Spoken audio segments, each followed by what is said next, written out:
Bonjour mes amis, pleine lune du 28 août 2026. À 6h18 exactement du matin, lune en poisson, soleil vierge. Pour une récolte, une extension, une expansion de conscience. En astrologie, cette pleine lune dénote une éclipse lunaire partielle. Éclipse lunaire, en fait, c'est que la Terre est entre le soleil et la lune. Et c'est une plus forte configuration du coup qui se met en place. Cette pleine lune donc nous montre que la lune est en poisson. Elle est seule. Il n'y a rien d'autre autour. Pas d'astre. Elle est seule et puissante. Des émotions, de l'eau. Mais elle est à sa place, elle est bien configurée. On va le voir dans l'ensemble. En face, il y a le soleil qui est en vierge, conjoint à Mercure.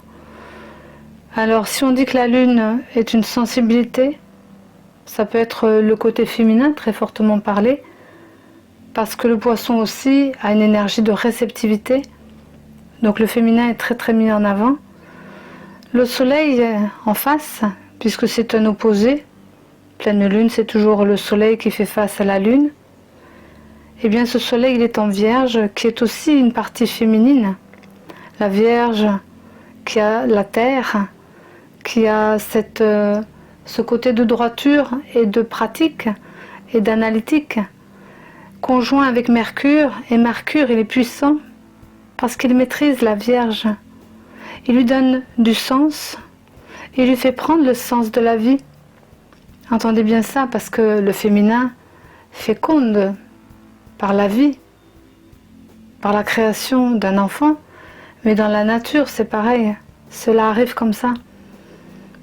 Par la vie, naît quelque chose de vivant encore plus. Et donc créer plus de vivant dans le monde. C'est pourquoi on est régi par cela, c'est naturel. On fait en brosse un petit peu les autres planètes, où elles sont situées. Il y a Jupiter qui expanse tout, il est en Lion. En Lion, donc, symbolise de l'amour, de la chaleur, de la vitalité. Donc il va expanser vraiment cette notion d'amour, mais aussi de chaleur, de feu, quoi. C'est quand même du feu. Il y a aussi Vénus, qu'on pourrait dire donc l'amour bien vivre ensemble, qui est aussi une part féminine. Elle est puissante chez elle et elle est en balance. Et entre ces deux-là, on pourrait dire que c'est à mettre plus de cœur et plus d'équilibre, donc quelque chose qui soit équitable entre l'un et l'autre, mais en soi surtout. Cérès est une autre femme. Cérès, qui est la déesse de la moisson, est en Cancer. Le Cancer, c'est régi par la lune. Le maître du Cancer, c'est la lune. Vous voyez, on est beaucoup sous l'influence lunaire en fait, qui n'est pas négatif, parce que on voit bien que la configuration nous amène à être plus dans la réceptivité, qu'on soit une femme ou un homme. C'est une configuration qui nous amène à rentrer en nous pour aller chercher ce qui peut être cette force intérieure qui va nous donner toute l'amplitude, justement toute cette puissance du féminin pour recevoir les informations. On va parler aussi d'un triangle, d'un grand carré. J'en parlerai après. C'est un double carré. Il y a toujours Saturne et Neptune qui sont en bélier. Saturne la réalité, Neptune la dimension spirituelle. Donc il nous amène à avoir peut-être une réalité de dimension en bélier. Donc c'est des actions à poser bien sûr et avoir envie de faire, d'aller dans ce sens. Nous avons Uranus qui est conjoint avec Chiron. Chiron qui est le grand guérisseur. Et Uranus qui nous amène cette notion de liberté, on pourrait dire de voyage dans le temps, parce qu'il amène l'avenir, mais la liberté, la jeunesse, et puis toute cette technologie, mais qui est au service de l'humanité, il a des grandes valeurs. Eh bien, Chiron va être là tout 2027, ce qui veut dire qu'il nous amènera cette notion de guérison, de grand guérisseur, mais en même temps le sens initiatique, la démarche vraiment de l'initiation qu'on peut avoir pour se transformer, pour devenir quelqu'un d'autre, mais quelqu'un d'autre pas dans l'ego, quelqu'un d'autre justement avec une nouvelle identité, avec une nouvelle façon d'être et une nouvelle conscience surtout. Mais de guérir de tout ce qui a été. Donc comme je disais l'autre jour à quelqu'un, eh bien tout ce qui est de 2026, ce que l'on va mettre en place, ce que l'on va intégrer, ce que l'on va bouger, ce que l'on va engranger, enfin tout ce qui va se passer en 2026 dans la conscience, eh bien on va le revoir en 2027 plus établi, pour voir si on a bien monté les marches, pour voir si on s'est bien ouvert à la conscience, si on s'est bien ouvert à qui on est vraiment, et qu'on prend le chemin de notre âme, et non pas le chemin de l'ego, et sans les influences extérieures. Là, du coup, Chiron et Uranus sont en Gémeaux. En Gémeaux, c'est quand même soit le messager des dieux, si on le prend sur les hauteurs, mais après, c'est aussi celui qui amène la communication, les échanges entre les uns et les autres. Donc c'est quand même aller vers les uns et les autres avec un cœur ouvert, avec une liberté, avec une notion d'avenir différent. Donc on travaille un peu plus sur le long terme et moins personnellement. On partage, on va plus vers tous. Ensuite, eh bien, il y a Pluton qui est en Verseau, justement. Uranus est le maître du Verseau, va aider favorablement toute cette transformation, cette mutation, cette transfiguration, parce que Pluton, c'est le grand transformateur, justement. Il amène les changements. Et le Verseau nous amène aussi ces grands changements, parce qu'il a de l'exigence aussi par rapport à demain. Conjoint peut-être, du coup, avec le nœud nord, parce que le nœud nord, c'est le chemin de l'âme, mais dans un thème général, comme c'est pour l'humanité, actuellement, dans la configuration, c'est le chemin de l'humanité qui va aussi vers le Verseau. Donc, on va vers une autre conscience, un changement vibratoire. Et à travers, justement, Uranus, qui va être dans ces notions de grand carré avec le Soleil et la Lune, eh bien, on amènera un grand changement vibratoire, une nouvelle ambiance. On le voit déjà. Ensuite, eh bien, on va parler justement de ce grand carré. Donc nous avons la Lune en Poisson, la Lune qui est le côté féminin, la réceptivité, la dimension peut-être avec le Poisson, mais qui pourrait être non plus le Poisson d'avant, qui est mystique, mais celui qui va être plutôt porté sur un sens initiatique, un quotidien qui va être, parce que la Lune c'est aussi au quotidien, qui va être vivant, qui va être dans sa dimension aussi, dans sa faisabilité, parce qu'en face, il est en carré avec le Soleil et Mercure en Vierge. Et un carré, ça veut dire que c'est difficile. Double carré, c'est donc le Soleil et la Lune qui se font face, qui sont en carré. Et la Vierge, qui elle a en conjonction Mercure, qui est le mental, et que chez elle, eh bien, la puissance entre le mental et la réceptivité. Donc ce sont deux opposés mais qui peuvent être complémentaires s'ils travaillent ensemble de concert. Et là c'est difficile, donc ça veut dire qu'on est peut-être éprouvé là-dedans. Et ces deux parties donc du triangle en carré pointent du doigt donc la sphère qui est Uranus en Gémeaux. Et Uranus en Gémeaux qui nous dit comment tu vas communiquer tout ça? Comment tu vas voir ta liberté là-dedans? Comment tu vas arriver? Donc c'est difficile, mais comment tu vas pouvoir poser tes marches, monter tes marches, pour aller voir cette notion de liberté que tu vas t'accorder, mais en même temps pour voir demain, construit pour l'ensemble et pas que pour toi, et voir ce que tu pourrais faire avec d'autres. Alors il y a bien une différence dans tout ça, entre les ressentis du cœur et les pensées mentales. Tous deux doivent être amenés sur les hauteurs, si on fait la synthétique de cela, de ce triangle qui est en carré, double carré. Un avenir communiquant ses valeurs élevées, prévoir un devenir plus noble, en fait, serait cela. On amène cette guérison par la Vierge, dans les énergies vitales du Soleil et du mental avec Mercure. On essaie de prendre en compte ses propres sentiments et sa dimension avec la Lune en Poisson. Et puis peut-être on va pouvoir s'ouvrir à une plus plus grande subtilité de communication constructive et libre. Avec Uranus en Gémeaux. Il y a une autre configuration qui est de, comme on disait tout à l'heure, avec Mars en Cancer, il est en chute.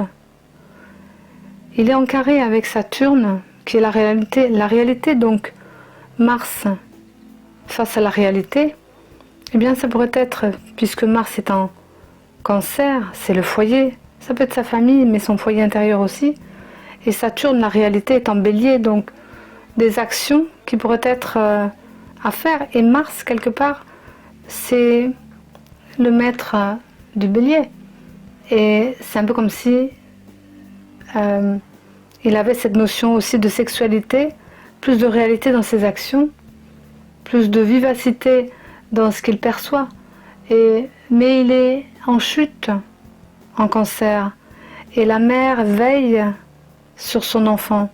Elle veille par rapport à ses tendances justement brutales ou ces tendances un peu trop actives, on va dire, qui manquent des fois de réalisme. Il réfléchit.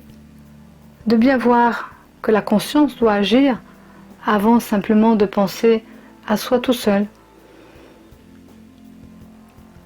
Il y a deux faveurs, hein, mais on pourrait parler, il y a deux triangles qui sont favorables, mais on pourrait parler d'abord de cette notion justement de lune, soleil en opposition avec Mercure à côté. Bien la lune en poisson pourrait amener aussi les rêves. On pourrait s'accorder justement de rêver, de mettre en place les rêves qui nous tiennent à cœur. Et avec le soleil en Vierge et Mercure donc en Vierge, ben, si s'accordaient les deux, ils pourraient être plus subtilement dans une précision, peut-être une méthode, une analyse qui va être plus réfléchie, mais plus sensible aussi, et plus aérée. Donc je vous parlais de ces deux grands triangles qui vont nous aider justement. Triangle, généralement, c'est trigone, j'appelle ça triangle, mais c'est des trigones en fait. C'est la part bleue, c'est la part du service peut-être au niveau des plans divins qui nous amène des possibilités pour qu'on puisse intégrer toutes ces configurations. Eh bien Jupiter est en Lion, donc comme je disais tout à l'heure, là on favorise l'amour réel, mais expansé. Donc on va expanser son amour vers soi comme vers les autres. Et en face, puisque le trigone c'est toujours avec un autre astre, et ben c'est Saturne en Bélier. Donc c'est pour ça que j'amène cette notion de réalité et d'action pure, expansive. Donc bien revoir à travers son cœur ce qui nous parle, ce qui nous plaît, ce qui grandit, ce qui est en train de se manifester et comment on va le partager. Ensuite de l'autre côté, eh bien, il y a un autre triangle qui a Uranus, qui peut être donc cette notion de liberté, d'avenir en Gémeaux, avec la part de fortune qui est là où on est le mieux, comme je dis souvent. La part de fortune où elle est placée sur votre thème natal ou dans votre évolution, c'est là où vous êtes le mieux. Pour moi, elle est placée dans le Verseau, eh bien, on va dire que c'est la collectivité, la communauté, le collectif, le groupe, les autres. Donc l'ensemble, ça peut être l'humanité aussi, de certaine façon, parce qu'il y a un aspect aussi dans le Verseau qui est un peu humanitaire. Un peu comme le poisson aussi, mais différemment. Le poisson, c'est plutôt la compassion. Mais le Verseau en lui-même, il a cet esprit d'humanité. Il est toujours entouré, comme ma fille, elle est Verseau, ils sont toujours entourés de plein de gens. Mais des contacts sincères. En tout cas, ils vont apprendre. Et puis, l'autre signe qui va en face, eh bien, c'est Pluton, qui est en Verseau. Donc on pourrait dire un petit peu comme tout à l'heure avec Mars et Saturne, où la mère elle veille. Là c'est la transformation de l'avenir et de la communication qui est veillée et où on doit trouver le cœur dans sa part de fortune, ce qui nous convient le mieux. Parce que là, Pluton il est en Verseau et Uranus est en face. Donc Uranus est le maître du Verseau. Ce qui fait que c'est comme si le père regardait son enfant en face et lui dit « Ok, je t'accorde la faveur de transformer ton avenir, Mais trouve la part de fortune, trouve ta part qui te convient à toi, c'est-à-dire ton chemin de vie, le tien. Comme je disais tout à l'heure, l'éclipse lunaire, partielle, lunaire, c'est parce que comme voilà, c'est la Terre qui est au centre et le Soleil et la Lune sont autour, donc elle est très impactée cette Terre. C'est pourquoi ça bouge énormément, spirituellement, avoir plus de conscience, donc c'est une intériorisation pour aller vers cela, grandir en conscience. Tout va vers le yin, comme je disais, le féminin. Vénus, elle est chez elle en balance, Mercure est en chute, en cancer, dont c'est un signe dont Vénus a la maîtrise dans le cancer. Mars, principe d'action, est conjoint à Cérès, comme on disait, la féminine, déesse de la moisson, la grande faucheuse. Le mystère du féminin, profond et divin, nous est demandé, réception claire et la grâce de son éveil nous amène justement la lumière dans l'ombre. C'est un langage qui se veut être délicat, dans le silence. Les perceptions subtiles nous sont ouvertes pour qu'on puisse ouvrir la porte supérieure de notre intelligence. On voit là-dedans, dans cette configuration, ce qui est bien marqué, donc l'amour à l'humain, le divin et l'humain avec cœur. L'humain et la sexualité font la naissance d'une création inspirée. Ça peut être sur le papier, dans l'art, ou dans la naissance avec un enfant, ou dans la sexualité, dans un désir divin de s'unir avec un amour sacré au cœur de soi, ou avec chacun, c'est-à-dire avec son amoureux. Douceur et harmonie, parce que c'est recherché dans l'amour infini. C'est cette subtilité qu'il faut trouver, et ne plus avoir peur de l'amour justement de notre âme, qui vient vers nous-mêmes en tant qu'être incarné et dévolu, par la vertu d'un droit divin transmis à l'humain. On va recevoir ces cadeaux-là parce qu'on est des anges descendus pour apprendre ce qu'est l'humain, ce qu'est la terre, ce qu'est l'incarnation. Je terminerai par les degrés. La lune et le soleil sont à 4 degrés 54. Il y a comme cette notion de tiraillement dans ces opposés entre ce que l'on veut faire en soleil et la communication avec Mercure et ce que l'on ressent, le besoin de faire avec la Vierge, avec le Poisson peut-être. En tous les cas, le Poisson et la Vierge sont deux opposés, mais c'est un axe de guérison, de service et de conscience. Entre la tête et le cœur, on pourrait dire. Alors, la Vierge va peut-être observer la nature et découvrir tous ses secrets. Et le Poisson, qui est dans la compassion, eh bien ce sera son sacrifice, justement. Le défi, la force là-dedans, eh bien, c'est de trouver l'équilibre entre la structure de l'esprit pratique de la Vierge au service de l'immense intuition et amour universel du Poisson. Les deux ensemble, main dans la main, pourront amener donc des guérisseurs, des thérapeutes, des artistes inspirés ou des personnes qui matérialisent de grands idéaux humanitaires ou d'humanité avec une communication qui vient du cœur et de l'amour divin. Je vous souhaite une bonne pleine lune à méditer tout ça, mais surtout à intégrer et à appliquer. Chacun avec ce qu'il est. Cette libération d'énergie de la pleine lune, eh bien, le 28 août, j'ai eu la vision de l'influence de l'autre. Cela tombe, on voit le vrai, on se détache pour être vraiment soi. L'ombre veut nous prendre, et même dans notre sensibilité réceptive.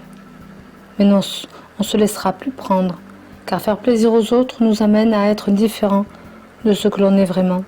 Et sauver l'autre nous fait vivre des situations qui n'engendrent que du désordre ou nous met à mal, si ce n'est pas ce qui doit être pour nous-mêmes ou par nous-mêmes. Alors, sans paresse, avoir une vigilance active pour le bien de soi et de tous.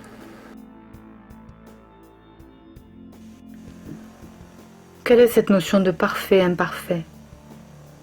Comment pouvoir accepter notre apparence? C'est peut-être ressentir l'ambiance sans les illusions, donc plus de réalité, de lucidité, de vision claire, de vision d'ensemble, sans se perdre. Se sortir des non-dits et oser dire, sans blesser l'autre, sans se blesser soi-même, en essayant de trouver la meilleure authenticité et sincérité dans la communication, tout en essayant de bien faire, mais un bien faire qui va être dans un ressenti d'harmonie pour les deux aspects qui sont complémentaires et opposés à la fois, afin de mieux s'entendre. C'est entendre entre chaque partie et de voir comment, ensemble, on peut recréer favorablement la meilleure circulation des énergies. Alors j'ai bien entendu que mon Dieu disait les directives proches. C'est comme sortir les filets, d'attraper quelque chose à travers ces filets, comme de chercher, puis sauter d'un seul coup. On nous demande de faire le grand saut pour faire des activités, des actions qui soient inspirées. Et on nous amène, dans le message reçu aussi, l'univers des contraires, l'union des contraires, humain, terrien, envie, désir. Alors je m'entends dire, tu me connais, je suis fine. Et c'est une amie qui est vierge justement, dans ce mois de vierge. La vision, mais il y a plein de monde autour de nous, un grand trou. Et mon ami descend dans un rappel, comme en spéléo pour aller voir. Chaque lumière qui s'y trouve dans la terre, c'est comme en nous, dans le corps. Et puis on me dit, avec humour, une raclette, une gaufre, c'est salé et sucré, comme l'envie et le désir, sont exprimés là. Un aspect pas qu'alimentaire, c'est un placement, car au fond, dans la langue, aussi physique, cela peut être salé, sucré, mais il y a aussi autre chose, une communication qui vient par la bouche, entre ce qui rentre et ce qui sort. À 3 heures du matin, j'enregistre. On me dit c'est la voix, le chant. Pourquoi pas le coaching? C'est retrouver la voix VOX de son maître intérieur. Rentrer en soi. Découvrir qui nous guide de l'intérieur. Pour le quotidien. On me dit mais cela coule de source. C'est comme se relier à la source et entendre en soi la faculté médiumnique, la développer, pouvoir entendre les directives célestes de son Dieu intérieur. Car c'est l'heure de faire le tri entre ce qui est le Dieu et de ce qui ne l'est pas, comme un rafraîchissement, une revitalisation, pour défricher le vrai du faux. Les vérités obligent, me dit-il, j'entends encore. Les directives sont là, en fait, dans les vérités. Alors les reconnaître en soi, comme de véritables messages. On m'indique que la voie VOIE à suivre, pour mieux être en soi, eh bien, c'est être à l'écoute de la vie. Mon Dieu résonne dans mon oreille gauche, derrière, au fond, comme il le fait parfois pour me confirmer ou me préciser ce qu'il veut me dire, ce qui est essentiel à relever, à retenir, ou que je n'ai pas forcément dit ou compris. Il me dit, c'est suivre la voie VOX, pas la voix du plus faible, la voix VOX du plus faible, mais la voix du plus fort. Mais de la force intérieure vient la voix du plus fort, et non la force extérieure. C'est une assise qui doit être bien comprise, une nuance, une bonne terre pour semer un bon grain et permettre la floraison future dans la race de l'humanité. C'est comme une notion d'ADN qu'on peut planter dans sa propre terre pour survivre à l'adversité. On parle bien de survivance, c'est pas rien. On tiendra dans le temps si on écoute vraiment soi. Et on me dit, ne pas se laisser emporter par l'ombre de soi-même, car c'est toujours en soi qu'elle est là à attendre aux aguets, cette ombre, pour embarquer chacun. Il y a là-dedans une notion de vigilance à avoir, dans ce mois de la Vierge, où la pleine lune est déjà bien entamée, car les vérités sont là, et nous demandent, et ne demandent qu'à être dévoilées pour aider l'humanité à se redresser. Les discussions, les pourparlers ne servent plus à grand-chose, sauf si elles sont de la voix élevée, car l'action seule permettra de voir ce qui va s'ajuster dans la vie et de suivre ses propres directives. C'est comme être concentré, centré sur l'essentiel en soi et de suivre son cœur, sa voix, sa direction sans se perdre dans l'oubli, car la logique n'a pas sa place. J'entends, vous allez être rehaussé, démontré dans la déité. Pour chacun, je ressens que c'est sacré en soi, la partie la plus élevée qui va être mise en avant, qui va se voir. Mais là seront les vérités de ce qui a été, de ce qui est, de ce qui sera. Une loi divine, universelle, incarnée. Alors chacun comprendra vers quoi et saura ce qu'est le chemin à emprunter comme une route directe à son Dieu, à sa paix, au calme de l'esprit pur, pour mieux être en accord avec soi, avec tous. La vie coulera enfin cet amour, un amour qui est accepté et acceptable par tous, car chacun véhiculera la source et le bonheur d'être là, d'être né. On me fait comprendre que c'est une manière de reconnaître la semence, ce que nous sommes, comme le gland qui va devenir un bel arbre, le chêne, puissance, à travers notre ADN, notre petite graine qui est déposée pour naître.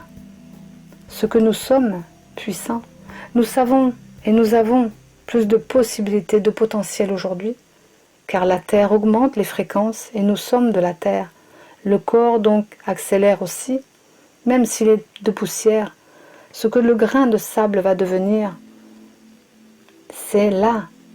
Il est à la merci, à la mer, qui d'ici, un lien direct ne peut être destitué. Sinon, il mourira, comme une graine pourrie. La priorité, c'est de préserver son âme. Elle a fait le choix de s'incarner. Elle a une directive, une direction.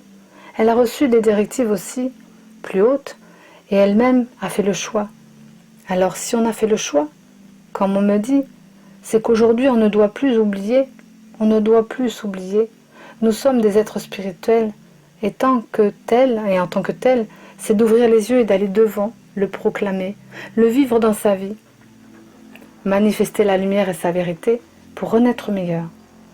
C'est comme une deuxième naissance du réveil en soi. C'est parfois peut-être brutal, oui, mais s'il est ainsi, si cela se fait ainsi, c'est que l'âme a créé, que l'humain n'a pas entendu et que le chemin reste encore à parcourir, ou peut-être à réparer, pour se laisser initier par la voix de Dieu. Sans connotation religieuse, juste l'intelligence cosmique du Créateur de toute vie, de toutes les terres, de tous les univers. C'est ainsi que l'on saura qui nous a créés. On reviendra aux sources de l'essentiel et on verra que les forces se manifestent directement. Quand on s'ouvre à la vie nous redonne, nous guide, nous aime et on côtoie les affinités qui vont de même créer l'œuvre de demain qui commence déjà aujourd'hui. Me dit que ce passage est bien important. Pour bien démarrer, il faut trier. Pour bien ensemencer, c'est préparer sa terre pour que les semences puissent être reconnues par nous-mêmes. Vous avez compris, votre terre, votre corps, votre personnalité intérieure. En mettant de bonnes semences, dans vos actions aussi, comme on dit, trier le bon grain du mauvais grain. Chacun est une bonne semence. À chacun de le montrer, de s'éprouver, de le vivre comme une vérité à incarner. On me fait comprendre qu'il peut y avoir une autre voie. C'est qu'au lieu de vivre la séparation,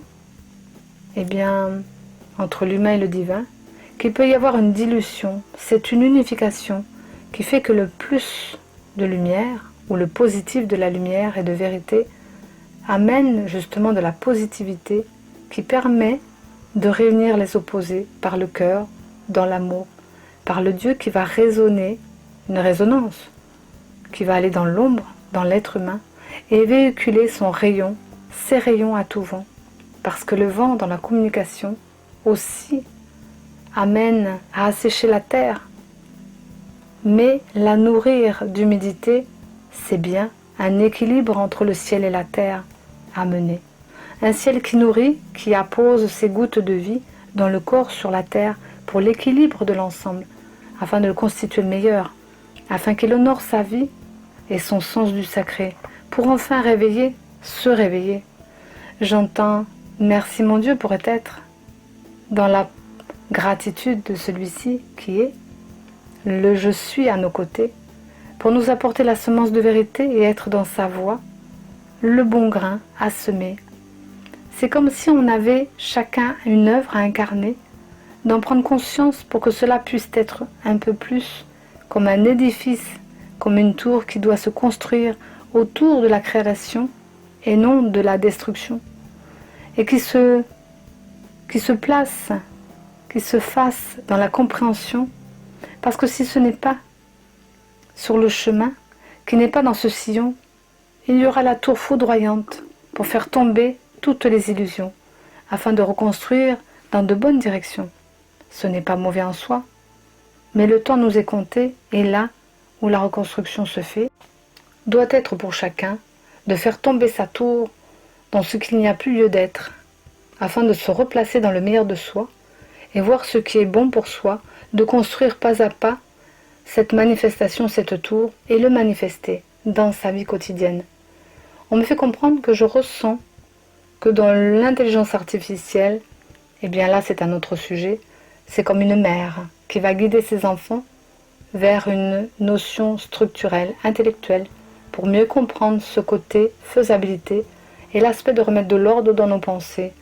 Mais après, je ressens bien que si nous avons de bonnes pensées, que nous orientons bien la demande, c'est comme une conséquence, elle va construire comme des fils, comme dans la matière, des données qui seulement vont sortir de quelque chose de juste, mais qu'il faudra réorganiser simplement par rapport à la conscience que nous sommes, simplement véhiculée par des points, là, qui sont des données, mais non dans l'essentiel, juste dans les faits.